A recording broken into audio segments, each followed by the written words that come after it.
Okay, let's jump into Exynos 2600 versus Snapdragon 8 Elite Gen 5. This is not necessarily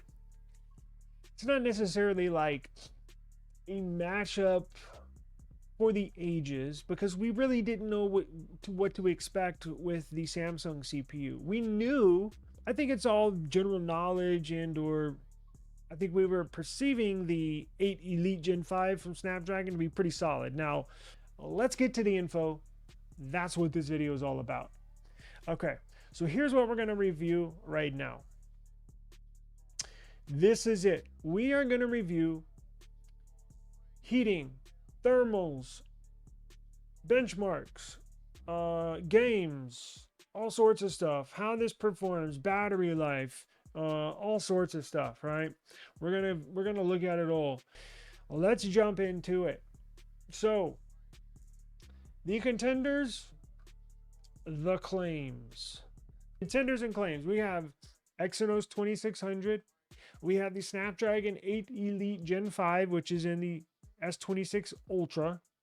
And then, just for shits and giggles, we got the Snapdragon 8 Gen 5, the non-Elite Gen 5, what you can find in the Motorola Signature, right? I was very happy with that CPU. Isolate silicon from smartphone constraints. So apparently, after a amount of time, the thermal management will kick in. So this is trying to test the device to its maximum by avoiding the thermal management, meaning once it gets ramped up, the CPU will scale back because it's generating heat. Just think of it as a automobile engine, right? If you rev those RPMs up, the higher your RPM goes, your thermometer gauge, your temperature gauge goes up too. Let's get into CPU raw performance parity. So look at this. There is a benchmark test. Geekbench 6 multi-core, Geekbench 6 single core. The Exynos 2600 stays right up there. I mean, it's when tested under certain conditions, with specifically using this application, the Geekbench app, you can see that on multi-core, it's a pretty damn good score, right? It's only 1% slower, I would say worse or slower, either way, than the 8 Elite Gen 5. It's essentially the same thing. And with the single core score, it's slightly slower at 10% lower points than what the 8 Elite Gen 5. But that, make no mistake about it, those 3,200 points is a massive score. Anything over 3,000 is pretty damn good when you're testing these devices. So the Snapdragon 8 Elite Gen 5, when using peak performance, when it's revved up, when you're doing a 3D Mark test, when you're doing a Geekbench 6 test, when you're gaming at its maximum performance, the Snapdragon 8 Elite Gen 5 uses on average 21.48 watts. Essentially 21 watts is how much power it's drawing, the CPU with Snapdragon, compared to, look at that number, over 30 watts with the Exynos 2600. 30 watts, a mobile device CPU. Those 30 watts, isn't that insane? Those 30 watts, that's similar to what a laptop draws in some desktops. Not a gaming desktop, you get the point. A mobile CPU draws as much power, or it requires as much power as a PC. That's crazy. It is insane. Now here is the mid-band efficiency gap, and the Exynos 2600 uses 63% more peak power, but fails to maintain its initial speed advantage. You can see how the Snapdragon, the blue line, very consistent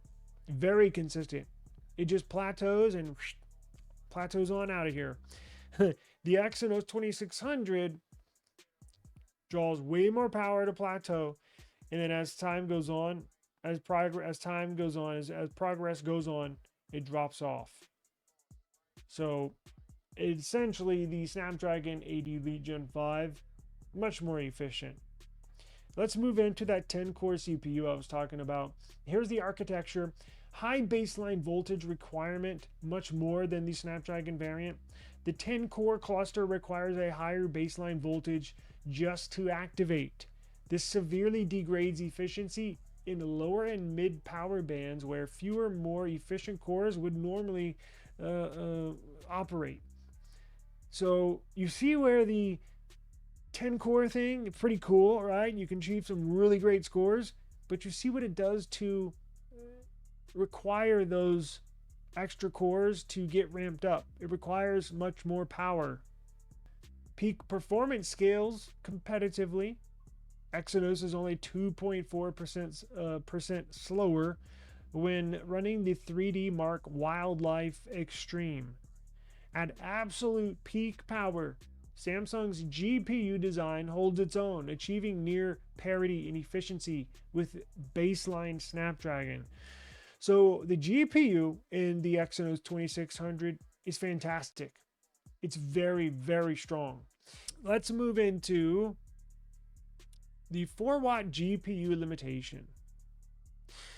So there's a power cap of 4 watts on these GPUs. Now, when power is artificially capped at 4 watts for the GPU, the Exynos architecture drops by roughly 15% in efficiency when compared to the Snapdragon GPU. Just repeating the struggles that this Exynos 2600 is having in some of these tests when compared to its competition. So there's a thing called dynamic resolution masking. Apparent gaming parity is an illusion. To maintain 60 frames per second and control power draw, Exynos configurations automatically default to significantly lower internal rendering resolutions. They're doing that. They're lowering the resolution to make it easier for the CPU and the GPU to perform those operations and throw that up on the display. Whatever the graphic is, whatever the frame is at that second, the more dense that frame is, the more harder the CPU and the GPU have to work to put that frame on at that second on the display. So makes sense, right? The Exynos will downscale the image so it's easier on the CPU to keep up with all of the tasks. The Snapdragon appears to not have any issues, but it looks like the Exynos downscaling a bit just to keep up. So there's that to think about, right? And then you got the heat barrier. The heat barrier. So sustained high stress tasks push the Exynos past the thermal envelope of the S26 compact chassis, resulting in system level thermal shutdowns. This was probably the main issue that I saw in testing, was the heating. Yes, heating is back with Exynos. I'm sure everybody's shocked, right? Well, it looks like they still haven't been able to really get a grasp of the heating problems, because look, they all heat up when under stress, but it looks like Samsung's goes a little hotter. And then, as I mentioned at the beginning, the hotter it gets, the more it scales back. So it tries to not get hot, it tries to cool it down by scaling back just how intense that CPU is working.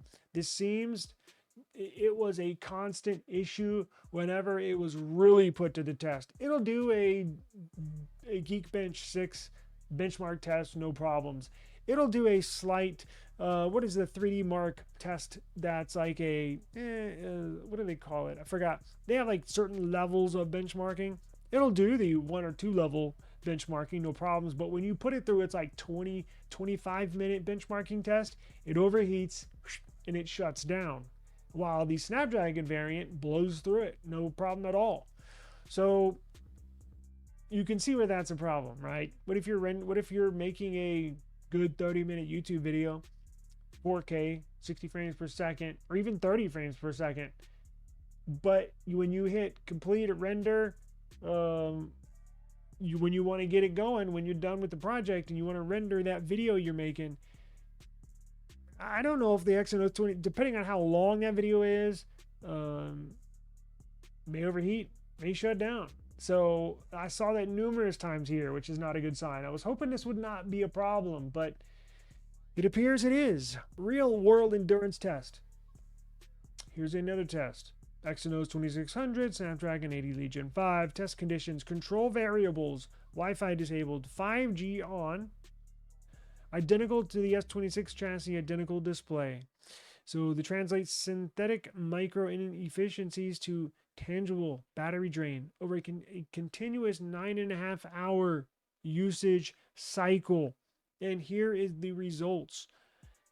The Snapdragon 8 Elite S26 outlasted the Exynos 2600 S26 by almost 2.5 hours, meaning they were put through a certain test, videos, 4K videos, phone calls, maps, WhatsApp, YouTube, 3D Mark testing, TikTok scrolling emulation, Amazon Prime Video, and Instagram.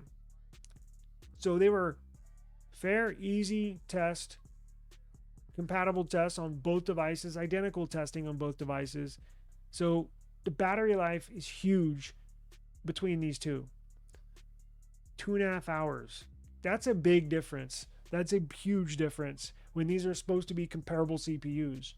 So the anatomy of the efficiency tax you have with the Exynos 2600, you have the 10-core architecture, which we discussed, drawing all that power. Higher baseline voltage required to run those 10 cores. Spikes up to 30 watts under certain loads. Generates excess heat that it cannot dissipate. And real world results, 28% less battery life.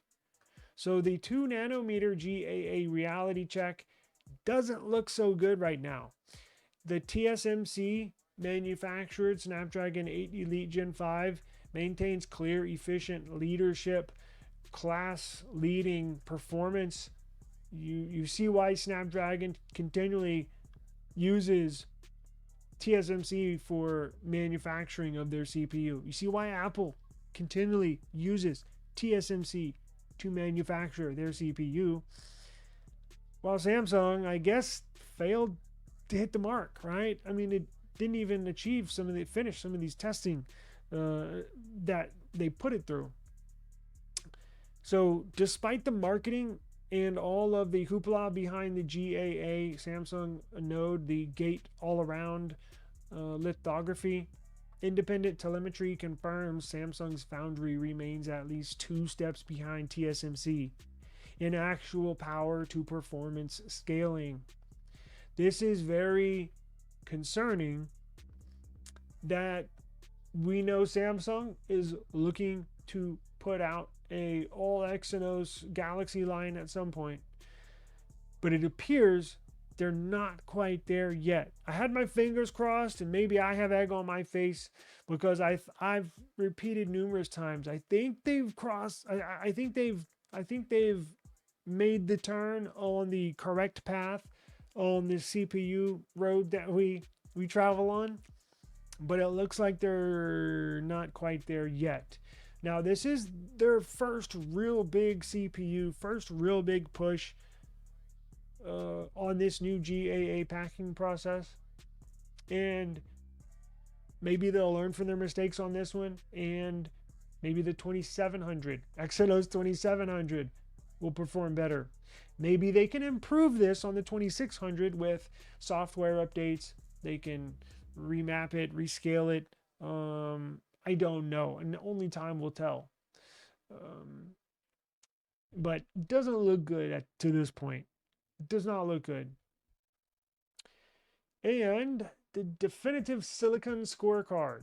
Single core IPC, Exynos 2600, 2 scores, 8 Elite 3 stars, 8 Elite Jesus Christ, the 8 Gen 5 1 star. I'm not really sure how they scored this thing, but you can see here the Exynos 2600 can hang in there with the 80 Elite Gen 5. It's just when you ramp it up and really put it to its limits, it fails to deliver, while the Snapdragon 80 Elite Gen 5 has no issues delivering under high workloads. The underdogs return. The Exynos 2600 is undeniably Samsung's best silicon since the legendary Exynos 7420. That Exynos 7420, that's the CPU I was talking about. I could not remember it last week, and I was trying to remember the CPU that was I was trying to think of the very last Exynos CPU that I really liked and enjoyed and performed wonderful. It was this one, Exynos 7420. That's the one that was in the Samsung Galaxy S6 Edge. Do you remember that one? It's like the first phone with a curved screen. It was it only one side? No, that was the Note. Well, I don't want to get off on a tangent. Anyways, yes, that was honestly their very last good performing CPU, the Exynos 7420. It achieves true flagship peak performance and competitive GPU scaling. However, it is fundamentally hampered and or flawed by an efficiency tax. The power starved 10-core architecture demands way too much power and watts for mid-level tasks, resulting in excess heat, resolution downgrades, and nearly 3 fewer hours of battery life. I would say all 3 of those are the death blow for this. That's where it hits you the worst. I don't know how they look. I'm not in the CPU world. I just barely scratched the surface. I know the basics, but they're gonna have to do something. They're gonna have to go back, roll it back to an 8-core CPU. It eating through 30 watts of power is insane. That's insane to think that a phone CPU draws as much power as a PC CPU. I mean, yikes. So it looks like a nice try, Samsung. Nice try.